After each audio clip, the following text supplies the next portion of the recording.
السلام علیکم ورحمۃ اللہ وبرکاتہ۔ آج 10 محرم الحرام ہے، اور 10 محرم الحرام کے دن نواز رسول حضرت حسین رضی اللہ تعالیٰ عنہ کی شہادت ہے۔ اس حوالے سے چند باتیں آپ کے سامنے شیئر کروں گا، اور حضرت حسین رضی اللہ تعالیٰ عنہ کی شہادت کب ہوئی، کیسے ہوئی، اور آپ کو شہید کرنے والے کون لوگ ہیں، اس حوالے سے چند باتیں آپ کے سامنے شیئر کروں گا۔ لیکن حضرت حسین رضی اللہ تعالیٰ عنہ کی شہادت 10 محرم الحرام کو ہوتی ہے۔ حضرت حسین رضی اللہ تعالیٰ عنہ کے بارے میں رسول اللہ صلی اللہ علیہ وسلم نے یہ پیشن گوئی بھی فرمائی کہ میرا یہ نواسہ شہید ہوگا، شہداء میں شامل ہوگا۔ آپ صلی اللہ علیہ وسلم نے یہ پیشن گوئی بھی فرمائی۔ حضرت حسین رضی اللہ تعالیٰ عنہ یہ مدینہ میں تھے، تو مدینہ میں لوگوں نے حضرت حسین رضی اللہ تعالیٰ عنہ کو کوفہ بلانے کے لیے، کربلا بلانے کے لیے خطوط لکھے۔ تو حضرت حسین رضی اللہ تعالیٰ عنہ ان خطوط سے پریشان ہوئے، تنگ ہوئے، تو آپ مکہ چلے گئے۔ تو مکہ میں بھی آپ کے پاس وہ خطوط آنا شروع ہوئے۔ یہ 1-2 خطوط نہیں تھے، بلکہ 60,000 کے قریب تقریباً خطوط تھے، جو ایک بہت بڑا خطوط کا حصہ تھا، بہت بڑی تعداد تھی۔ تو حضرت حسین رضی اللہ تعالیٰ عنہ کو برابر جو ہے وہ خطوط لکھے جاتے رہے۔ حضرت حسین رضی اللہ تعالیٰ عنہ نے اتنے خطوط دیکھ کر بالآخر کربلا کوفہ آنے کا فیصلہ کر لیا۔ تو اس وقت جو جلیل قدر صحابہ تھے، حضرت عبداللہ ابن عباس اور حضرت عبداللہ ابن مسعود، ان صحابہ نے حضرت حسین رضی اللہ تعالیٰ عنہ کو روکا کہ آپ کوفہ نہ جائیں، یہ لوگ یہ مکار ہیں، دھوکہ باز ہیں، انہوں نے آپ کے والد حضرت علی رضی اللہ تعالیٰ عنہ کو بھی شہید کیا، انہوں نے حضرت حسن رضی اللہ تعالیٰ عنہ جو آپ کے بھائی تھے ان کو زہر دیا، تو اب آپ کو بلا رہے ہیں۔ ہمارے جو گمان میں، جو ذہن میں ہمارے بات آ رہی ہے کہ یہ ہم آپ کے ساتھ بھی اچھا نہیں کریں گے، بھلائی نہیں کریں گے، ہمیں دل میں یہ بات کھٹک رہی ہے، تو آپ نہ جائیں۔ حضرت حسین رضی اللہ تعالیٰ عنہ کو روکا۔ تو حضرت حسین رضی اللہ تعالیٰ عنہ نے جب بہت زیادہ خطوط آئے تو جانے کا فیصلہ کر لیا کہ اتنے خطوط لکھ رہے ہیں، آخر یہ لوگ مخلص ہیں، محبت رکھنے والے ہیں، اس لیے تو بار بار بلا رہے ہیں، اب میں نہیں جاؤں تو اچھا نہیں بنے گا۔ چاچا انہوں نے بلایا کہ کوفہ میں، کربلا میں لوگ دین سے دور ہو رہے ہیں، آپ اپنے نانا کا دین ہم تک پہنچائیں، اسلام سے کہیں، لوگوں کو دین کی تعلیمات دیں۔ تو اس لیے حضرت حسین رضی اللہ تعالیٰ عنہ کو بلایا، آپ مکہ سے کوفہ کے لیے روانہ ہو گئے۔ حضرت حسین رضی اللہ تعالیٰ عنہ نے سب سے پہلے اپنے بھائی، اپنے چچا زاد بھائی حضرت مسلم بن عقیل رضی اللہ تعالیٰ عنہ کو بھیجا کہ آپ جا کر وہاں کا جائزہ لو کہ یہ لوگ واقعی مخلص ہیں، دھوکہ تو نہیں کر رہے ہیں۔ حضرت مسلم بن عقیل رضی اللہ تعالیٰ عنہ جب گئے تو ان کا انہوں نے بھرپور استقبال کیا، ان کی مہمان نوازی کی، ان کے پیچھے نمازیں پڑھی۔ تو حضرت مسلم بن عقیل رضی اللہ تعالیٰ عنہ نے ایک پیغام بھجوا دیا کہ یہ لوگ واقعی سچے ہیں اور مخلص ہیں اور ہمیں صحیح بلا رہے ہیں، کوئی دھوکہ نہیں کر رہے۔ چنانچہ حضرت حسین رضی اللہ تعالیٰ عنہ جب وہاں سے مکہ سے چل پڑے کوفہ کے لیے، تو ان لوگوں نے حضرت مسلم بن عقیل کے ساتھ بھی غداری شروع کر دی کہ ان کا جو مقصد تھا وہ پورا ہو گیا کہ حضرت حسین رضی اللہ تعالیٰ عنہ کو بلانا تھا۔ حضرت حسین رضی اللہ تعالیٰ عنہ چل پڑے اور وہاں سے کوفہ پہنچے۔ کوفہ میں جب آئے تو حضرت حسین رضی اللہ تعالیٰ عنہ کا ان لوگوں نے گھیراؤ کر لیا، کوفیوں نے گھیراؤ کر لیا۔ آگے چل کے بتاؤں گا کہ کوفہ کے رہنے والے لوگ کون تھے۔ چنانچہ حضرت حسین رضی اللہ تعالیٰ عنہ کا گھیراؤ کر لیا۔ حضرت حسین رضی اللہ تعالیٰ عنہ نے شرائط رکھی کہ مجھے واپس جانے دو، اسلامی سرحدات پر جانے دو، یہ شرائط رکھی، لیکن انہوں نے کوئی شرط نہیں مانی۔ بالآخر کربلا کے میدان میں قافلہ ٹھہرا اور وہاں پر ان کوفہ کے رہنے والوں نے حضرت حسین رضی اللہ تعالیٰ عنہ کا پانی بند کر دیا اور کھانا پینا بند کر دیا، وہاں بھوکے پیاسے رہے، بچے بلکتے رہے۔ 3 دن تک پانی بند رہا، کھانا پینا بند رہا، اور 3 دن کے بعد ان لوگوں نے حضرت حسین رضی اللہ تعالیٰ عنہ پر حملہ کر دیا، اور یہ 10 محرم کا دن تھا۔ اور یہ 10 محرم کی شام کا وقت تھا، عصر کی نماز کے بعد کا وقت تھا، جب حضرت حسین رضی اللہ تعالیٰ عنہ پر تیروں کی بارش ہوئی اور حضرت حسین رضی اللہ تعالیٰ عنہ کو شہید کر دیا گیا۔ تو حضرت حسین رضی اللہ تعالیٰ عنہ کی شہادت 10 محرم کے دن عصر کے بعد ہوئی ہے، عصر کے وقت میں ہوئی ہے۔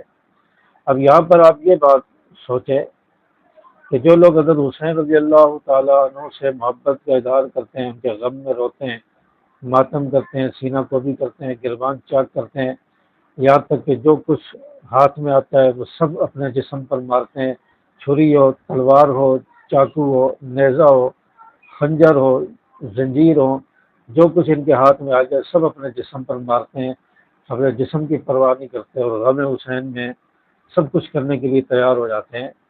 تو حضرت حسین رضی اللہ تعالیٰ عنہ کی شہادت ہو رہی ہے 10 محرم کی عصر کی نماز کے بعد، اور ماتم کب شروع کرتے ہیں؟ ماتم شروع ہوتا ہے یکم محرم سے، یکم محرم سے ماتم شروع ہوتا ہے، سینہ کو بھی شروع ہوتی ہے، پھر ہوتے ہوتے بڑھتے بڑھتے پھر 10 محرم کی صبح تک دوپہر تک ختم ہو جاتی ہے۔ حضرت حسین رضی اللہ تعالیٰ عنہ تو 10 محرم کی شام کو شہید ہو رہے ہیں، حضرت حسین رضی اللہ تعالیٰ عنہ کا اگر غم منا رہے ہیں تو ان کو تو ماتم اور سینہ کو بھی 10 محرم کے بعد شروع کرنی چاہیے، 10 محرم کی عصر کے بعد یعنی مغرب سے شروع کرنی چاہیے 10 محرم سے، اور یہ شروع کرتے ہیں یکم محرم سے سینہ کو بھی۔ تو اس سے کیا پتہ چلا کہ ان لوگوں کو حضرت حسین رضی اللہ تعالیٰ عنہ کے زندہ رہنے سے تکلیف ہے۔ حضرت حسین رضی اللہ تعالیٰ عنہ زندہ کیوں ہیں، ابھی تک زندہ کیوں ہیں؟ اس لیے ان کو تکلیف ہے کہ حضرت حسین رضی اللہ تعالیٰ عنہ کی شہادت ہو تو ہم سکون کا سانس لیں۔ چاچا حضرت حسین رضی اللہ تعالیٰ عنہ جب تک زندہ ہیں یہ لوگ ماتم کرتے ہیں، سینہ کو بھی کرتے ہیں، چاقو مارتے ہیں، چھریاں مارتے ہیں، اور جیسے ہی 10 محرم کی اثر ہوتی ہے حضرت حسین رضی اللہ تعالیٰ عنہ کی شہادت ہو جاتی ہے تو یہ سینہ کو بھی ماتم ہر چیز ختم کر دیتے ہیں اور اپنے اپنے گھروں میں چلے جاتے ہیں کہ اب ہمارا مقصد پورا ہو گیا، حضرت حسین رضی اللہ تعالیٰ عنہ کوئی شہادت ہم چاہتے تھے وہ شہادت ہو گئی، اب سینہ کو بھی ختم، ماتم بھی ختم، سب کچھ ختم ہو جاتا ہے۔ یہ کیا تاثر دینے جا رہے ہیں کہ کیا واقعی ان کو حضرت حسین رضی اللہ تعالیٰ عنہ سے محبت ہے، یا ان کے زندہ رہنے سے ان کو تکلیف ہے، یا شہید ہونے پر یہ غم منا رہے ہیں؟ تو یہ بات کچھ لاجک سمجھ میں نہیں آتی۔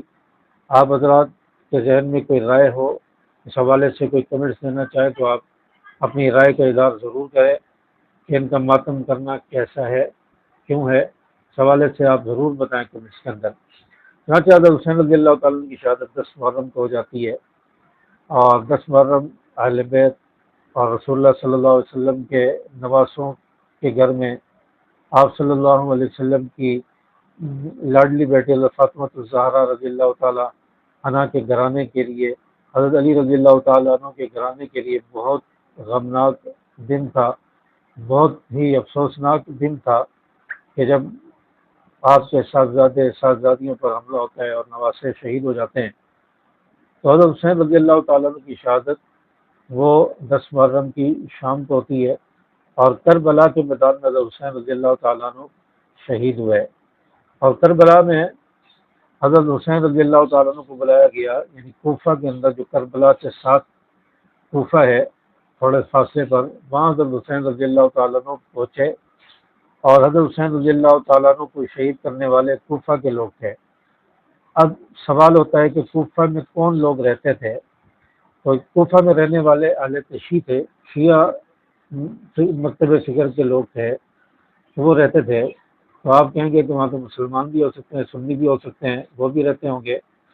تو یہاں پر شیعہ کی ایک کتاب ہے مجالس المؤمنین، جس کا مصنف ہے نور اللہ شوستری، یہ شیعہ ہے، اور اس کتاب کی مجلس افضل میں ایک باب ہے مجلس افضل کے نام سے، اس میں نور اللہ شوستری نے لکھا ہے کہ کوفہ میں رہنے والے تمام کے تمام کوفی تھے، اور اس میں کسی کو کوئی شک نہیں ہونا چاہیے، اور اس میں ہمیں کوئی دلیل دینے کی ضرورت نہیں ہے، یعنی کوفہ میں رہنے والے تمام کے تمام لوگ کوفی تھے، شیعہ تھے، اس میں کسی کو ہمیں دلیل دینے کی ضرورت نہیں ہے، ثبوت دینے کی ضرورت نہیں ہے کہ اتنی تعداد میں کوفی رہتے تھے۔ جیسے ہمارے یہاں پاکستان میں اور ہمارے کراچی میں جعفر تیار ہے، ملیر سوسائٹی ہے، اور پھر اسی طرح شیعہ آبادی ہے، اسی طرح انچولی ہے. یہ جو سولجر بازار کے علاقے ہیں، نمائش کے بعض علاقے ہیں، تو یہاں پر جیسے اہل تشیع کی آبادی ہے اور سنی بہت کم تعداد میں، اہل تشیع زیادہ ہیں، تو ان کا اثر و رسوخ ہے. تو اسی طرح کربلا بھی اہل تشیع کی آبادی تھی، اہل تشیع کا گڑھ تھا. تو وہاں پر حضرت حسین رضی اللہ تعالیٰ عنہ شہید ہوئے، اور وہاں رہنے والے تمام کے تمام کوفی تھے، شیعہ تھے. تو اس پر کسی دلیل کی ضرورت نہیں ہے. یہ مجالس المؤمنین کا مصنف نور اللہ شوستری اپنی کتاب میں یہ بات لکھ رہا ہے. اسی طرح ایک اور کتاب ہے شیعہ مذہب کی، جلال العیون. اس میں لکھا ہے کہ یہ 12,000 خطوط لکھنے والے یہ بھی اہل تشیع کے لوگ تھے. 12,000 خطوط جنہوں نے لکھے وہ تمام شیعہ تھے، اور 12,000 خطوط لکھنے والوں کے نام بھی اس کتاب میں موجود ہیں. بعض لوگوں کے نام بھی اس کتاب جلال العیون میں موجود ہیں. تو یہ خطوط لکھنے والے تمام کے تمام شیعہ تھے. تو ان کتابوں کے حوالے سے آپ کے سامنے بات آ گئی کہ یہ کتابیں بتا رہی ہیں کہ کوفہ میں رہنے والے اہل تشیع تھے، اور اہل تشیع کے لوگوں نے حضرت حسین رضی اللہ تعالیٰ عنہ کو شہید کیا، ان کے خاندان کے لوگوں کو، ان کی آل و اولاد کو شہید کیا. اور پھر دوسری بات جو عقلی دلیل ہے اور جو ثبوت کے طور پر آج بھی پیش کی جاتی ہے، وہ دلیل یہ ہے کہ حضرت حسین رضی اللہ تعالیٰ عنہ کی جو اشیاء تھیں، جو سامان تھا، جو چیزیں تھیں، گھوڑے تھے، تلواریں تھیں، تازیے تھے، تو وہ تمام تازیے، گھوڑے، تلواریں وہ ان لوگوں کے پاس ہیں، اہل تشیع کے پاس ہے. اور دنیا کا قانون ہے کہ جس کے پاس آلہ قتل برآمد ہو جائے وہ قاتل ہوتا ہے، اس پر مقدمہ ہوتا ہے، FIR ہوتی ہے، اس پر سزا ہوتی ہے. اس شخص کو سزا بھگتنی پڑتی ہے جس کے بعد آلہ قتل برآمد ہو جائے اور اس پر خون بھی ٹپک رہا ہو. تو حضرت حسین رضی اللہ تعالیٰ عنہ کی تلوار بھی اہل تشیع کے پاس ہے، اور ان کا نیزہ بھی اہل تشیع کے پاس ہے، ان کے گھوڑے بھی اہل تشیع کے پاس ہیں، ان کے تازیے بھی اہل تشیع کے پاس ہیں. اور خود بتاتے ہیں، فخر سے کہتے ہیں، خون آلود خنجر دکھا کے کہ حضرت حسین کا خنجر ہے، حضرت حسین کی تلوار ہے، یہ گھوڑا حسین کا گھوڑا ہے، یہ تعزیہ حضرت حسین کے خاندان کا تعزیہ ہے. تو یہ تعزیے، گھوڑے، تلواریں، خنجر جو حضرت حسین رضی اللہ تعالیٰ عنہ کے تھے وہ ان کے پاس ہیں. یعنی میدان کربلا میں حضرت حسین رضی اللہ تعالیٰ عنہ ان کی آل و اولاد کو شہید کیا، ان پر حملہ کیا، زخمی کیا، اور ان کا سامان لوٹنے والے یہ لوگ تھے. اور یہ خود کہتے ہیں کہ ان کی تمام چیزیں ہمارے پاس ہیں. تو اس سے آپ کیا بتاتے ہیں؟ اس سے کیا پتہ چلتا ہے کہ حضرت حسین رضی اللہ تعالیٰ عنہ کو شہید کرنے والے کون لوگ ہیں، جن کے پاس آلہ قتل اور ان مقتولین کی چیزیں اور اشیاء برآمد ہو جائیں، سامان برآمد ہو جائے، تو قاتل وہی ہوتا ہے. تو ان ساری چیزوں کے بعد پھر قاتل کون ہے، آپ کمنٹس میں ضرور بتائیں. تو حضرت حسین رضی اللہ تعالیٰ عنہ کی شہادت کربلا کے میدان میں ہوتی ہے، اور 10 محرم کی شام کو حضرت حسین رضی اللہ تعالیٰ عنہ نواز رسول حضرت حسین رضی اللہ تعالیٰ عنہ کی شہادت ہو جاتی ہے. آپ 72 رفقا کے ساتھ اس میدان میں شریک ہوتے ہیں اور کربلا کے میدان میں آتے ہیں، اور 72 کے 72 لوگ شہید ہو جاتے ہیں.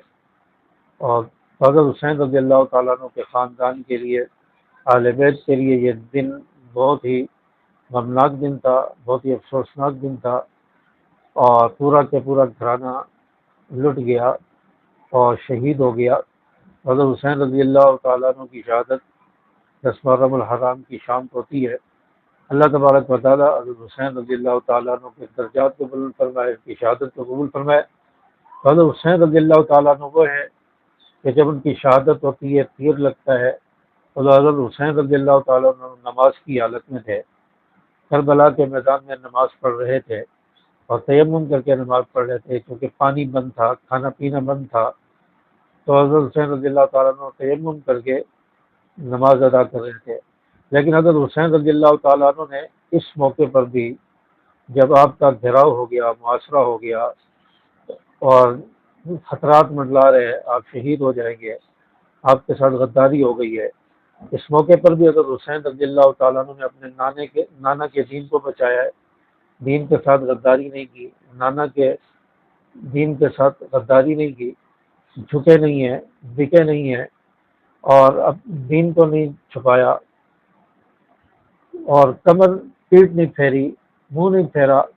حضرت حسین رضی اللہ تعالیٰ عنہ کربلا کے میدان میں ڈٹے رہے، جرت بہادری کے ساتھ دشمنان اسلام کا مقابلہ کیا، اور حضرت حسین رضی اللہ تعالیٰ عنہ جرت بہادری کے ساتھ، دلیری کے ساتھ میدان کربلا میں شہید ہوئے ہیں۔ تو ہمیں بھی میدان کربلا کا واقعہ جرت بہادری دلیری سکھاتا ہے، اور دین پر ثابت قدمی سکھاتا ہے، استقامت سکھاتا ہے کہ کچھ بھی ہو جائے دین کے ساتھ غداری نہ کی جائے، اسلام کے ساتھ غداری نہ کی جائے۔ نبی کریم صلی اللہ علیہ وسلم جو دین لے کر آئے، قرآن لے کر آئے، اس کے ساتھ غداری نہ کی جائے، اس سے منہ نہ پھیرا جائے، اس سے پیٹ نہ پھیری جائے۔ اس دین پر ثابت قدم رہتے ہوئے استقامت کے ساتھ انسان اپنی جان افی کے سپرد کر دے، اللہ کے سپرد کر دے، لیکن نہ جھکے، نہ بکے، نہ بزدلی کا مظاہرہ کرے، بلکہ جرت، استقامت، دلیری کے ساتھ دشمن کا مقابلہ کرتے ہوئے اور دین اسلام پر عمل کرتے ہوئے اپنی جان کا نذرانہ پیش کر دے۔